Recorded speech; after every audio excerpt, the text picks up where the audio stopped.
अस्सलाम वालेकुम वरहमतुल्लाहि वबरकातुहू। हम उम्मीद करते और दुआ करते कि आप सब खैरियत से होंगे। अल्लाह पाक आप सबको बहुत खुश रखे, तमाम जहां की परेशानियों से महफूज रखे, आमीन या रब्बुल आलमीन। आपने देखा होगा बकरीद के मौके पे लोग दुनिया भर में कुर्बानियाँ करते हैं और आप सोचते होंगे कि इसके पीछे की कहानी और विजडम क्या है। तो चलिए जानते हैं। हज़ारों साल पहले की बात है। इब्राहीम अलैहिस्सलाम अल्लाह के नबी और पैगंबर थे। एक दिन हज़रत इब्राहीम अलैहिस्सलाम सो रहे थे और उसी दौरान उन्हें एक ख्वाब आया। उस ख्वाब में अल्लाह ने फरमाया कि इब्राहीम, आपके नज़दीकी जो सबसे कीमती और पसंदीदा चीज़ है उसे आप अल्लाह के लिए कुर्बान कर दीजिए। आपकी जानकारी के लिए बता दूं, अल्लाह अपने नबियों का और ख़ास तौर पे पसंदीदा लोगों का इम्तिहान हमेशा लेते हैं, ये देखने के लिए कि बंदा अल्लाह से ज़्यादा मोहब्बत करता है या फिर उनकी दी हुई नियामतों से। नबी और पैगंबर के ख्वाब सच होते थे। वो जो भी ख्वाब में देखते थे वो अल्लाह का हुक्म होता था। तो ये ख्वाब देखने के बाद इब्राहीम अलैहिस्सलाम ने अपने ऊँटों के जत्तों में से 100 ऊँट कुर्बान कर दिए। आज के ज़माने में ये 100 कीमती गाड़ी कुर्बान करने के बराबर है। इब्राहीम अलैहिस्सलाम ने सोचा कि जो उन्हें अल्लाह ने हुक्म दिया था वो पूरा हो गया। रात को जब वो सोए तो फिर से उन्हें यही ख्वाब आया। फिर अगले दिन इब्राहीम अलैहिस्सलाम ने 200 ऊँट और कुर्बान कर दी अल्लाह की राह में। लेकिन अगली रात उन्हें फिर से ये ख्वाब आया जिसमें अल्लाह ने उन्हें हुक्म दिया कि अपनी सबसे पसंदीदा चीज़ों को कुर्बान करो। अब इब्राहीम अलैहिस्सलाम सोच में पड़ गए कि आखिर अल्लाह उनसे किस चीज़ की कुर्बानी चाह रहे हैं। फिर उन्होंने सोचा कि मेरे लिए इस दुनिया में सबसे कीमती चीज़ मेरा बेटा इस्माइल है। इब्राहीम अलैहिस्सलाम ने इस्माइल अलैहिस्सलाम को बहुत दुआओं में मांगा। 80 साल के बाद अल्लाह ने उनकी दुआ कबूल करी, तब जाकर इस्माइल अलैहिस्सलाम की पैदाइश हुई और उन्हें वो बहुत ज़्यादा अजीज़ थे। इब्राहीम अलैहिस्सलाम ये समझ चुके थे कि अल्लाह ने उनसे उनके बेटे इस्माइल अलैहिस्सलाम की कुर्बानी मांगी है। अल्लाह ये देखना चाहते हैं कि इब्राहीम अलैहिस्सलाम अपने बेटे से ज़्यादा मोहब्बत करते हैं या फिर अल्लाह से। अगले दिन इब्राहीम अलैहिस्सलाम उठे और उठने के बाद अपनी बीवी हाजरा अलैहिस्सलाम से कहे कि इस्माइल अलैहिस्सलाम को अच्छे से नल्हा धुलाकर तैयार कर दो। हाजरा अलैहिस्सलाम ने इस्माइल अलैहिस्सलाम को अच्छे से तैयार करके खुशबू लगा दी। उसके बाद इब्राहीम अलैहिस्सलाम उन्हें लेकर एक पहाड़ की तरफ चले गए। इब्राहीम अलैहिस्सलाम ये तकलीफ भरा फ़ैसला कर चुके थे कि वो अपने बेटे इस्माइल अलैहिस्सलाम की कुर्बानी देंगे। लेकिन शैतान को ये कैसे मंजूर होता कि कोई अल्लाह की हुक्मों की तावीर करे। तो शैतान अपने कामों में लग गया। वो हाजरा अलैहिस्सलाम के पास गए, एक बुज़ुर्ग की शक्ल में गए और जाके कहने लगे कि इब्राहीम तुम्हारे बेटे को किसी दावत पे नहीं बल्कि पहाड़ पे उसका कत्ल करने के लिए लेकर गए हैं। ये सुनकर हजरत हाजरा अलैहिस्सलाम बहुत ज़्यादा हैरान हुई, लेकिन वो समझ चुकी थी कि ये ज़रूर अल्लाह का हुक्म होगा।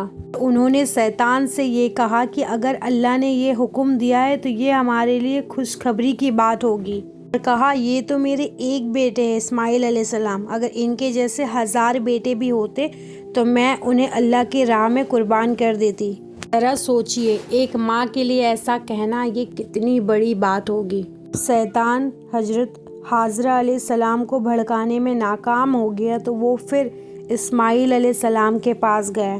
शैतान कहने लगा कि तुम्हारे बाबा तुम्हें किसी दावत पे नहीं बल्कि तुम्हें मारने के लिए लेकर आए हैं। जवाब में इस्माइल अलैहिस्सलाम ने कहा, अगर ये अल्लाह का हुक्म है तो इससे बड़ी बात मेरे लिए और क्या ही हो सकती है।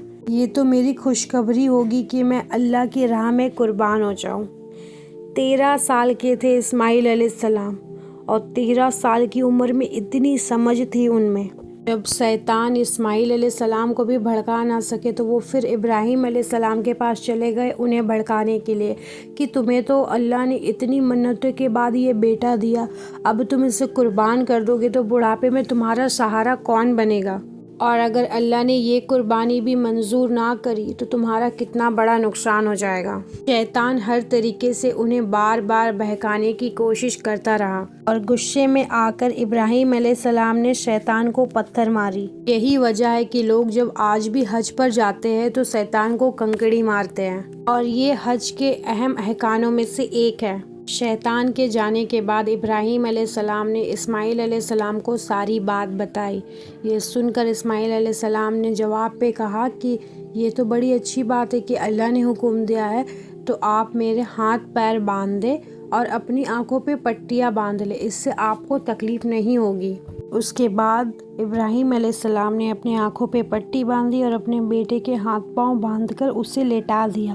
لیٹانے کے بعد ان کے گردن پہ چھری چلائی، تو چھری چلانے کے بعد انہیں ایک جانور کی آواز آئی، تو انہوں نے جب آنکھوں سے پٹی کھولی تو دیکھا کہ ایک دمبا ذبح ہوا تھا وہاں پر، اور اسماعیل علیہ السلام پاس کھڑے مسکرا رہے تھے۔ اب آسمان سے اللہ تعالیٰ نے ابراہیم علیہ السلام سے فرمایا کہ ابراہیم، آپ اس امتحان میں کامیاب ہو گئے، ہم نے آپ کی یہ قربانی قبول کری، اور آپ کا یہ امتحان قیامت تک یاد رکھا جائے گا، اور آپ کی اس سنت کو ایمان والے ہر سال یاد رکھیں گے اور ہر سال اللہ کی راہ میں قربانی پیش کریں گے۔ اللہ نے ابراہیم علیہ السلام کی اس سنت کو آنے والے لوگوں کے لیے عبرت بنایا، اور اسی لیے مسلمان ہر سال حج کے موقع پہ قربانی کرتے ہیں۔ بقرعید کے موقع پہ جو قربانی ہم کرتے ہیں ان کے گوشت کو 3 بھاگوں میں بانٹا جاتا ہے۔ پہلا حصہ غریبوں اور مسکینوں میں بانٹا جاتا ہے، دوسرا حصہ رشتہ داروں میں بانٹا جاتا ہے، اور تیسرا حصہ خود کے پاس رکھا جاتا ہے۔